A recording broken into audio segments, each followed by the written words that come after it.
walaupun kita tinggal di kota kecil, tapi jangan sampai kreativitas atau otak kita menjadi kecil.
Ya, pertama saya mengucapkan terima kasih kepada seluruh tim yang telah mengadakan acara Hari Jadi Kota Kediri ini secara virtual. Lalu saya juga ingin mengucapkan terima kasih kepada masyarakat yang telah mengikuti acara ini, karena memang acara Hari Jadi ini nggak seperti biasanya. Biasanya kita ketemu di lapangan, kita bisa nonton konser bareng, kita bisa joget bareng, ya seperti itu, dan kita kadang bisa lihat pengajian bareng dan macam-macam, Habib Syekh, bersama-sama sholawat.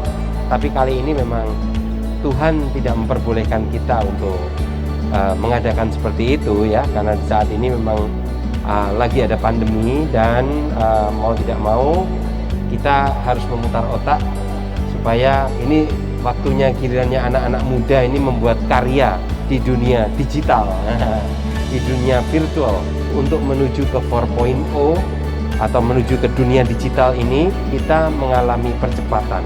Hal itu membuat kita untuk berevaluasi, dan alhamdulillah saya yakin sekali pada saat ini, walaupun di era pandemi ini, tetap ada hal yang positif, tetap ada percepatan-percepatan yang membuat insya Allah nanti Kota Kediri menjadi kota kreatif.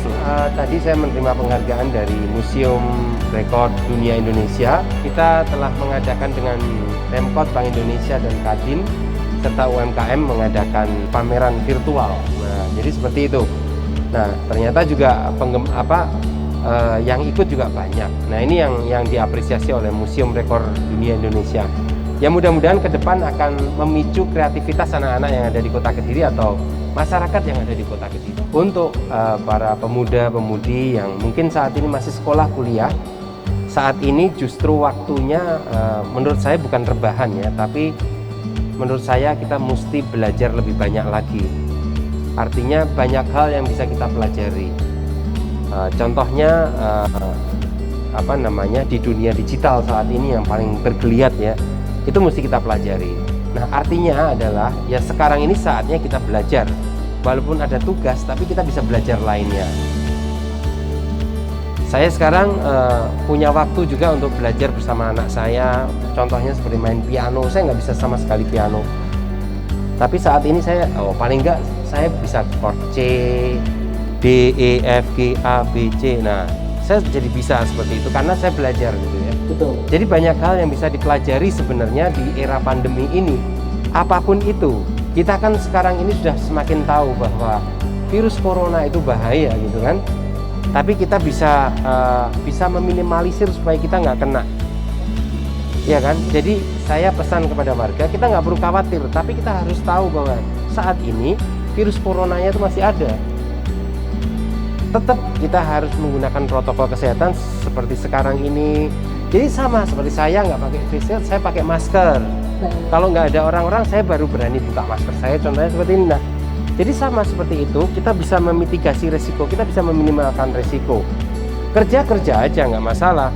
Yang penting kita tahu, pokoknya jangan sampai membahayakan orang lain, anak kita atau orang-orang tua. Terus ada anak-anak muda, pokoknya Clara, Jono, Joni, lalu tadi ada Mbak Tami, itu juga, saya sangat mengapresiasi sekali.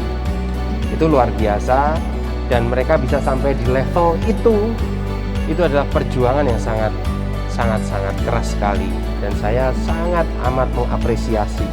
Saya senang sekali kalau ada orang-orang yang seperti itu, apalagi orang-orang yang sudah sukses itu bisa memberikan hal positif kepada orang-orang yang belum sukses. Artinya kesempatan untuk kolaborasi dengan artis-artis yang belum bisa ke arah sana itu penting sekali saat ini. Sahabat saya almarhum Didi Kempot itu juga begitu. Tahun lalu kalau nggak salah saya sempat ngobrol sama dia juga menyampaikan bahwa pentingnya berkolaborasi. Baik. Jadi ini bukan tentang artis yang mau ngetren tuh harus ke Jakarta, tapi kita bisa melakukan di daerah-daerah. Karena saya lihat banyak teman-teman milenial yang mencoba bikin konten di YouTube itu sangat bagus. Walaupun kita tinggal di kota kecil, tapi jangan sampai kreativitas atau otak kita menjadi kecil. Jadi penting sekali untuk kolaborasi, untuk brainstorming, nah, itu penting.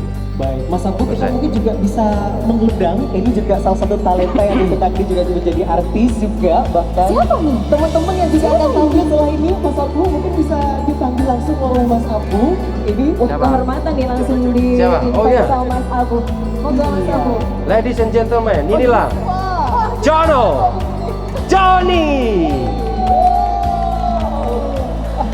Saya udah pantas jadi MC apa belum? Saya pengen tahu nih, dari dulu saya ngelihat Johnny dengan dengan aransemen remixnya. Nah, kamu kok bisa bikin remix itu menjadi enak? Yang penting kita sebenarnya itu dalam berkarya itu yang penting kita di awal itu kita coba-coba lah, nanti kalau ada kayak viewer yang katakanlah remix itu yang banyak yang paling diminati, itulah nanti kita bakal temu sendiri jati diri kita. Gimana sih caranya bikin karya yang enak seperti itu gitu? Padahal itu kan bukan lagunya Johnny ya, cover ini ya. Remix, ya. Kok bisa punya pikiran ke arah sana gitu? Jadi pertama sendiri itu Johnny itu yang remix ini pertama itu sebenarnya itu genrenya kemarin itu pertama itu kita koplo ya. Jadi kalau yang masuk ini sekarang itu namanya lebih ke musik breakbeat. Jadi ya breakbeat lebih ke ngebeat lah maksudnya. Jadi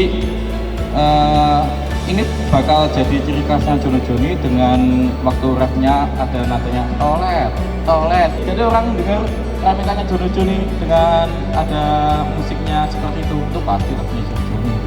Banyak yang nggak diketahui sama teman-teman milenial bahwa ini kan hal yang asik dan bisa menghasilkan gitu kan. Iya Pak. Hal yang asik tapi bisa menghasilkan. Umpamanya seperti mungkin Johnny ini kan asik nih bikin musik. Artinya banyak sekali anak-anak muda yang di Kediri ini bisa melakukan hal yang sama. Nah tentu juga butuh pemikiran, butuh pembelajaran. Kalau sudah ada kreativitas tinggal mau belajar apa enggak. Betul. Sekarang ini kalau boleh saya menyimpulkan, di saat pandemi ini orang pada nggak sekolah, waktu banyak, ini saatnya untuk belajarnya lebih banyak, kan gitu ya Mas ya harusnya. Jadi Lebih produktif. iya harusnya bisa lebih produktif. Ini clue dari saya. Saya punya ramalan. Ini harus didengarkan teman-teman. mau diperhatikan baik-baik. 1 tahun yang lalu saya pernah bicara sama orang-orang banyak ya, termasuk kepala-kepala dinas di Kediri. Nanti 2 tahun lagi akan banyak anak-anak muda di Kediri yang kaya raya, karena dia sudah duluan bermain di platform-platform digital. Ada yang UMKM, ada yang konten kreator dan yang lain-lain.